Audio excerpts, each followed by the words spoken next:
Final Fantasy hides some of its best content in places the main story will never lead you. From Vincent Valentine in a coffin to invisible chests containing ultimate weapons to secret bosses you can miss forever. Today I'm breaking down 8 hidden secrets scattered across Final Fantasy and how far each one is buried. Starting with the one sleeping in a coffin behind a 4-dial safe. Vincent. And before you say Vincent Valentine is just another optional recruit tucked away in a side room, ask yourself why a full playable character is stored in a coffin with a lock on the door in the Shinra Mansion in Nibelheim. Final Fantasy VII never makes you go get him.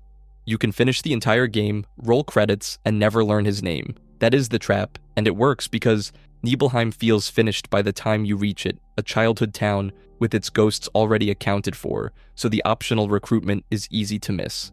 The Shinra Mansion basement holds a locked door, and, behind it, a coffin with a body inside that is very much alive. Getting to him means finding a note scrawled with directions for a 4-dial safe, a puzzle that reads like a scavenger hunt designed by someone who genuinely did not want visitors. Right 36, left 10, right 59, and right 97, each entry dialing in part of the combination, and the clues lead you to a safe whose opening triggers a lost number boss battle. Enter the combination correctly to unlock the safe so you learn to respect it fast. Open it and you do not get Vincent immediately, you get a fight first. Beat lost number, walk back to the coffin, and the dialogue finally lets you wake him. A man in a coffin who can assume monstrous forms reads exactly like vampire folklore, and that vampire reading is an interpretation fans have discussed, not something the game confirms outright. He is a former Turk with a genetic experiment strapped to his DNA, and the coffin invites questions about what he is. This is the shallow end of the pool. A patient search, a written clue, one locked door standing between a player and a character worth having. Elsewhere in this series, that same instinct leads to another hidden secret. Fan wikis have been calling this a hidden playable character for years, and that's a mistake worth untangling.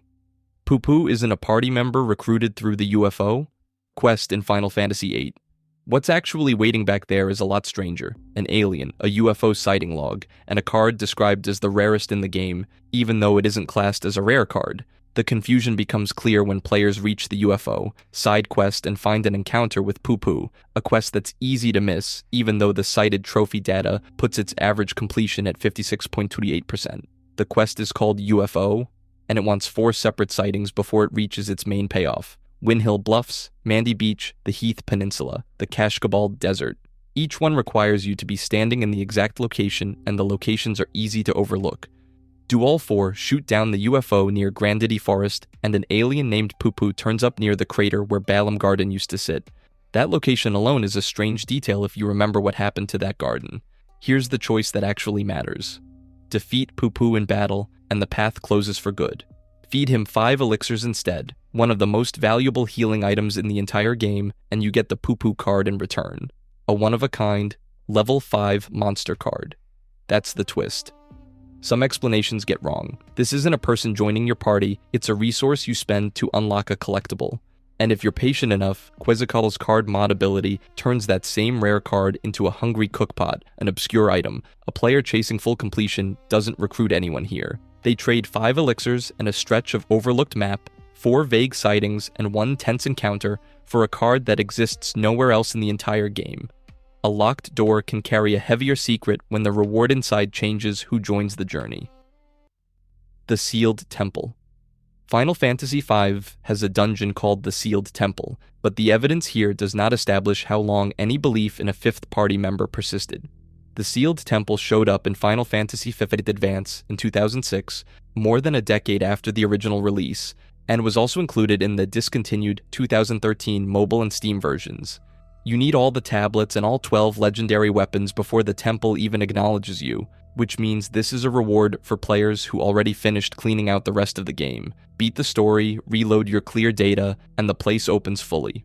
It is stacked area after area, a huge labyrinth full of bosses and treasure. Walk deep enough and you fight Enuo, one of the super bosses waiting inside the Sealed Temple. Beat Enuo and the game hands you the Necromancer. That reward could help explain why someone might imagine a hidden party member, because Necromancer sounds like someone, not something. Players wanted a face for that reward, so the community built one out of thin air. The discussion boards filled with speculation about what this mysterious new ally would look like, what their backstory was, and how they would fit into the player's existing party. The evidence here points to a job reward, not a fifth hero, waiting at the end of that hallway. The temple gives you the Cannoneer, the Gladiator, and the Oracle along the way, plus access to a fourth optional job, turning one dungeon into a reward track disguised as a character arc. The Card Sharks a section back taught you to distrust the obvious social interaction. The Sealed Temple goes further and makes you distrust the obvious category, dressing a mechanical upgrade in language that sounds like a person walked through the door. The confusion runs deeper because of how the game presents it. The evidence here does not establish how the Necromancer's presentation compares with the presentation used when a new party member joins, but the reward's name alone could lead some players to wonder whether it was one, and nothing here says Square Enix intended that reaction. Somewhere out there is a player who spent 40 hours hunting tablets convinced a companion was waiting at the finish, only to unlock a job screen instead. That confusion is not a bug in the story. It is what happens when a legendary reward is presented primarily as a system, with the evidence here saying nothing about any narrative material attached to it. Not every trap needs a dungeon this size to work either. Some hide inside something as ordinary as a card game, waiting for the exact moment your combat plan depends on a rule you may not have read. Ozma. By the time you reach Chocobo's Air Garden, you are fighting a super boss. Your own past decisions have quietly rewritten. Getting there already asks a lot of you. You need a gold chocobo and a location you have to search for, hidden behind a slow-moving shadow that is the last place where you can play hot and cold, the same obsessive digging that turned the Sealed Temple into a hidden character-related encounter. But Ozma raises the stakes past unlocking a door. This fight lets a side quest you may have forgotten reach into the battle itself and change what your commands are allowed to do. That side quest is Friendly Monsters, a chain of 9 friendly monster encounters scattered across Gaia, the kind of side content you stumble into between story beats and barely register. Complete the chain, and the game quietly flips 2 switches inside the Ozma fight. Physical attacks, previously useless against it, start connecting normally, and Shadow flips from an element Ozma absorbs into one it's actually weak to. Skip that quest, and you walk into one of the cruelest fights in the game with your best tools taken away. And the reason for those reactions may not be obvious in the moment. The fight itself does not need help being cruel. Ozma throws Meteor, Flare Star, Curse, and Doomsday, attacks that can strip a full party in one turn if your timing or your preparation is off. Fans still argue about whether Ozma deserves the title of hardest boss in the franchise or just the most chaotic one, since its attack selection depends on turn count, conditions, and luck rather than a clean, learnable pattern. Fans differ on how predictable Ozma feels, but the packet does not establish a definitive attack pattern comparison. Either way, the punishment is real, and it is handed out to players who thought they were just being thorough. What makes it land is the shape of the trick. You feel clever for finishing an unrelated quest chain, and the game cashes that cleverness in later, in a completely different system, against a completely different enemy. The easily overlooked Friendly Monsters quest becomes the key that lets the Ozma battle change. The game remembers a string of passive encounters you completed hours earlier, waits until you are standing in front of a sphere that can end your party in 2 turns, and then decides whether some key attacks work normally or fail against Ozma. The inversion hits harder because the quest itself feels optional in the gentlest sense. The connection between these friendly encounters and Ozma can be easy to miss. It can surface in the fight itself when it absorbs your shadow spell or your physical attack bounces off. A secret that changes battle rules raises a smaller question. What other quiet side quests might a game remember? Narshe. Get the title wrong, and the whole mystery collapses, because the room discussed in connection with a Final Fantasy VI developer Easter egg exists inside FF6T Edition, a fan-made modification as modification-specific content. So does that make the whole story a lie? Not exactly. The provenance changes the entire secret. You can walk into the space, talk to the developers, read their messages, and screenshot the whole thing because the location is real and reachable through ordinary gameplay. The version label sitting underneath all of it matters. The packet identifies this reachable developer room as FF6T Edition content. The official Super Nintendo release, the PlayStation port, the Game Boy Advance revision, and the Pixel remaster all document different additions and revisions across releases. The fan modification stands out in this story. its provenance differs from the official releases being discussed, and modification authorship is the line that splits rumor from canon. Unused and debug maps accessible through hacking or altered game data represent separate material entirely. Those spaces exist in the code as leftover development assets, and extracting them requires breaking the game's boundaries, rather than walking through a door the developers left open. One is discoverable content, the other is data archaeology. The Game Boy Advance release adds the Dragon's Den, an endgame dungeon that functions as bonus content and arrives with full official documentation. New enemies, new rewards, and a clear version label attached to the feature. That is what genuine added content looks like when Square builds it into a revised release. The sources supplied here identify the developer room as FF6T edition content rather than as a feature of the original game built by the modification community rather than the original studio. So where did the headline actually come from? The supplied packet contains no canonical evidence confirming it outright, but the pattern points one way. It likely grew from conflating FF6T edition, altered data maps, and Final Fantasy IV's famous developer's office, which does exist as an official Easter egg in the Game Boy Advance release of that game. Once you mix three sources into one rumor and call it a secret, the story can spread before the correction catches up. The person spreading it collapses three sources into one screenshot and calls it canon. A fan base built the room, mislabeled the source, and handed it down until the modification became the myth. The room exists. The version line decides whether you are uncovering a secret or installing one. Version boundaries can move a secret from a room into an entire finale, where one missed conversation changes the final image. The perfect ending. First, a correction. Some online discussions confuse Final Fantasy X with Final Fantasy X2. This ending does not belong to Final Fantasy X. It belongs to its sequel, Final Fantasy X2. The two games are sometimes confused in discussions of the reunion ending, a reward in Final Fantasy X2 that becomes available when you complete the game's requirements. The sequence starts small. In Chapter 3, you have to find Machin in Guarusalam and let him talk, which triggers a Farplane scene where Tidus's whistle drifts through the memory of a place he's not supposed to be. Miss that conversation, and the thread just ends, quietly. During the Chapter 3 ending's whistle sequence, pressing a button can trigger the next moment, a detail that is easy to overlook. None of that guarantees you anything on its own. The full reunion, the one where Bahamut's Faith actually appears in the Farplane Glen and asks Yuna the question the entire trilogy has been building toward, whether she wants to see Tidus again, only fires if your completion percentage reads exactly 100.0 when the credits would normally roll. That number is exact. Many side quests, optional character arcs, and other pieces of the world you were allowed to ignore, quietly totaling up behind the scenes while you thought you were just playing a game about hunting spheres. Some fans argue about what to call this thing, with labels like true ending and perfect ending, and honestly the argument is kind of the point. It's the same scene read in different ways depending on how much of yourself you put into getting there. That's the same mechanism from before, just relocated. A version number could hide a room by accident.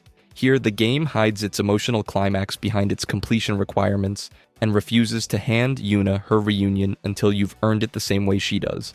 The final image can be read as the result of the cumulative path that carried Yuna toward it. A reunion can hinge on a single button press, while a different secret lets a single mistake rewrite the game's map. Blackjack. You can steal Final Fantasy VI's airship before the game agrees to give it to you, and the method for doing it runs through the save file. Here's the setup. You save your game in the world of balance before you've obtained the airship, standing right at the edge of progress. Then you push forward anyway, working your way to the floating continent through the normal story route, and you board the blackjack when the story hands it to you there. Crucially, you don't save again. Not yet. Then comes the part that turns a normal playthrough into an exploit. You fly off the floating continent, refuse to land anywhere, and circle back to the exact fight that's supposed to end this whole sequence. Then you lose on purpose.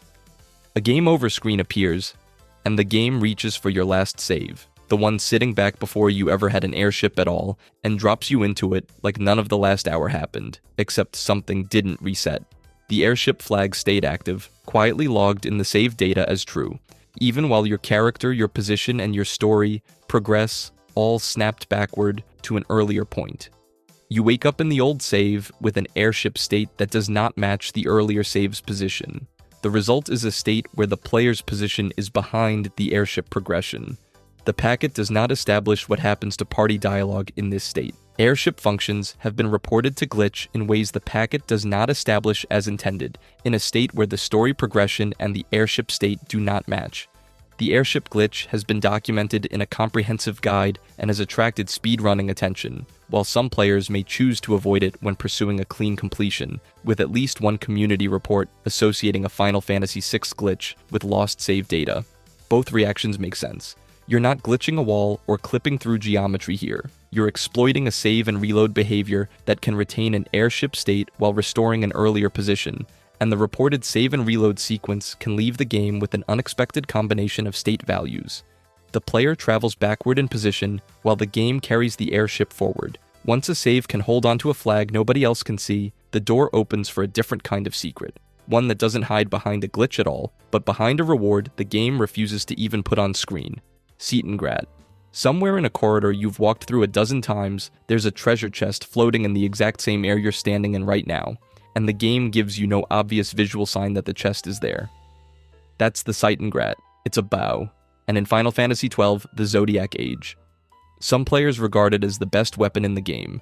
It comes out of an invisible chest, and this one sits in open, ordinary air with no visible chest model. The airship exploit from earlier bent the save file to carry a flag the story was never meant to hold across a broken timeline. The Seitengrat completes that escalation, because this time the trick isn't in the save data, it's in the treasure table itself. Its stats help explain the reputation it has among some players.